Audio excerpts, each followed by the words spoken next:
৭৫ সে বলল, আমি কি আপনাকে বলিনি যে আপনি আমার সাথে কখনোই ধৈর্য ধারণ করতে পারবেন না? ৭৬ মুসা বলল, এরপর যদি আমি আপনাকে আর কোনো বিষয়ে প্রশ্ন করি তাহলে আপনি আমাকে আর আপনার সাথে রাখবেন না। আমার পক্ষ থেকে আপনি ওজর পেয়ে গেছেন।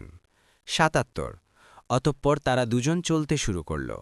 অবশেষে যখন তারা একটি জনপদের অধিবাসীদের নিকট পৌঁছল তখন তাদের কাছে কিছু খাবার চাইল, কিন্তু তারা তাদেরকে মেহমানদারি করতে অস্বীকার করল। অতঃপর তারা সেখানে একটি প্রাচীর দেখতে পেল যা পড়ে যাওয়ার উপক্রম হয়েছিল। সে তখন প্রাচীরটি সোজাভাবে দাঁড় করিয়ে দিল। মুসা বলল, আপনি ইচ্ছা করলে এর জন্য পারিশ্রমিক নিতে পারতেন।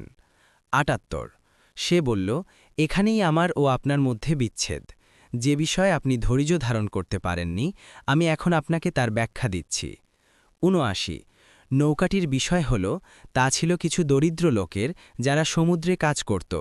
আমি নৌকাটিকে ত্রুটিযুক্ত করতে চেয়েছি কারণ তাদের পেছনে ছিল এক রাজা যে নৌকাগুলো জোরপূর্বক ছিনিয়ে নিচ্ছিল। ৮০ আর বালকটির বিষয় হল তার পিতামাতা ছিল মুমিন, অতঃপর আমি আশঙ্কা করলাম যে সে সীমালঙ্ঘন ও কুফুরি দ্বারা তাদেরকে অস্থির করে তুলবে।